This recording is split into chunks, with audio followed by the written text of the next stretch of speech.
Je me présente pour ceux qui ne me connaissent pas, parce que vous êtes chaque jour un petit peu plus à me découvrir.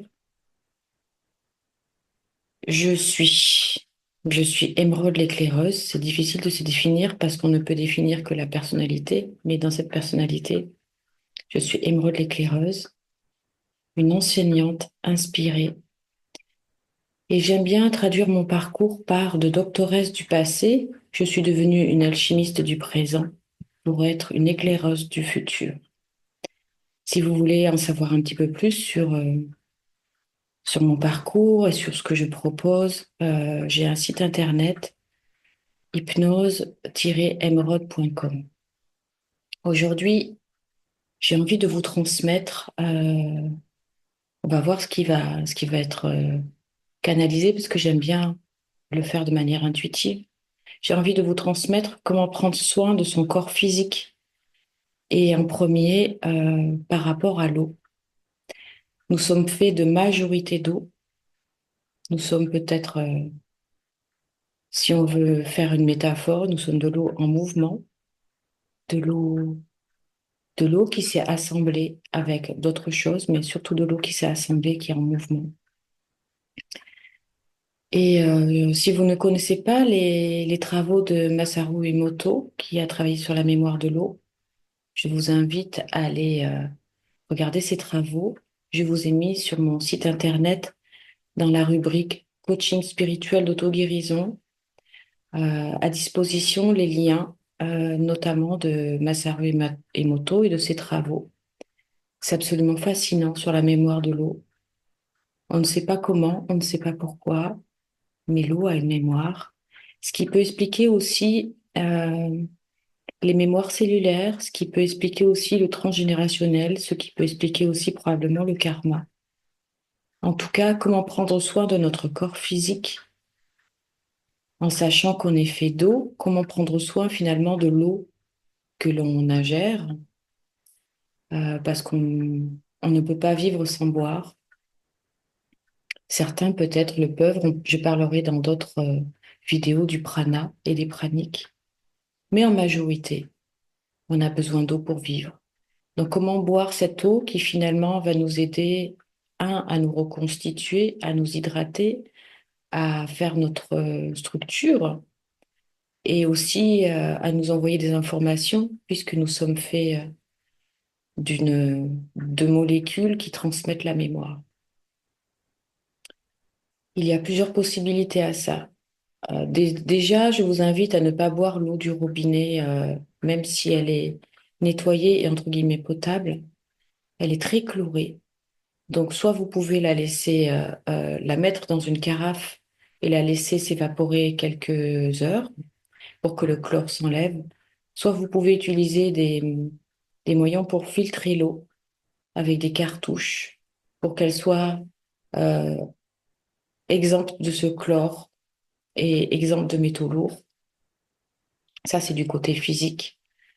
Et en même temps, quand elle sort des tuyaux, les tuyaux ont des angles et les tuyaux forcent l'eau. Et donc l'eau garde une mémoire d'avoir été forcée et d'avoir été, entre guillemets, angulaire. Et donc cette eau, elle a perdu son énergie vitale de base. Donc peut-être de faire un mouvement. Il y a aussi des appareils pour remettre l'équilibre et remettre le chi dans l'eau. Mais en tout cas, sinon de remettre du mouvement en faisant un petit mouvement à votre verre ou à votre carafe, ou tout simplement vous touiller pour remettre de l'énergie dans cette eau que vous allez boire.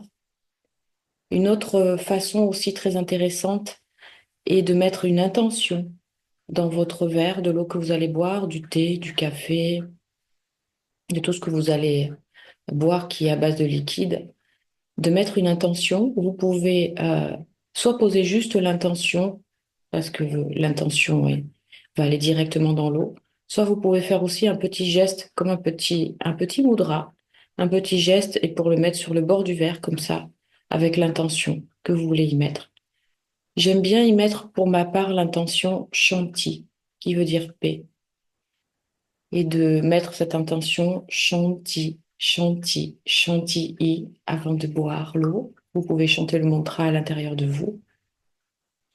Vous pouvez aussi mettre l'intention que vont mettre euh, certains, on va dire, thérapeutes ou holistiques comme les chamans, qui vont dire cura, cura, cura, aguacita, petite eau, guéris-moi, guéris-moi, guéris-moi. Vous allez mettre l'intention que vous voulez dedans, ou tout simplement de l'amour. Vous visualisez que vous buvez de l'amour. Et ensuite, voilà, au moment où vous la buvez, en conscience, soyez en gratitude de cette eau qui vient à l'intérieur de vous et pour la laisser s'écouler à l'intérieur de vous avec gratitude. Parce que ça n'est pas, ça n'est pas toujours le cas d'avoir de l'eau quand on a soif et de la bonne eau en plus quand on a soif. Euh, L'eau aussi, on peut boire l'eau, bien sûr, oralement, mais la peau aussi va absorber l'eau.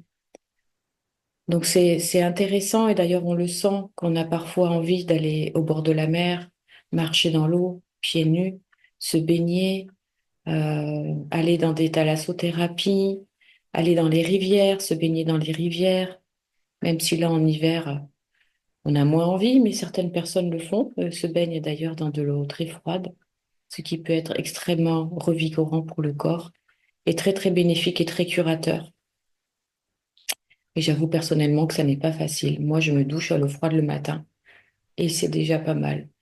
L'été ou quand il fait beau, j'aime beaucoup aller me plonger dans des rivières de résurgence pyrénéenne parce que j'habite dans le sud-ouest ou aller au bord de la mer, à l'océan.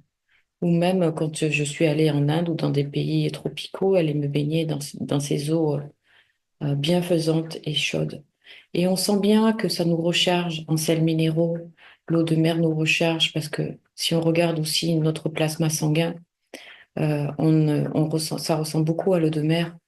Quand on met du sérum physiologique, ça ressemble beaucoup à l'eau de mer. Quand on se lave le nez, par exemple avec le physiomère, ça ressemble beaucoup à l'eau de mer. Mais en tout cas, c'est de l'eau salée. Donc, je vous invite aussi le matin ou à un autre moment de la journée, moi j'aime bien le faire le matin, à vous laver le nez avec un petit, j'ai perdu le nom, un petit appareil qui va faire laver le nez dedans. Euh, il faut mettre du sel dedans. Je vous invite à ne pas mettre, là pour le coup, du sel marin. Il vaut mieux éviter le sel avec de l'iode. Moi, j'utilise du sel de l'Himalaya, une petite dosette. Donc ça aussi pour se nettoyer les sinus, ce qui est intéressant parce qu'ensuite, vous allez inhaler de l'air et du prana purifié par vos sinus qui sont purifiés. Ça, c'est une autre manière d'utiliser l'eau. Vous pouvez aussi utiliser l'eau de mer en cure ou en petite dosette. Moi, j'aime bien prendre carrément de l'eau de mer en litres et me mettre un petit peu d'eau de mer dans l'eau du matin par cure. Voilà, tout ça, c'est une manière de vous ressourcer au niveau physique, au niveau émotionnel et énergétique.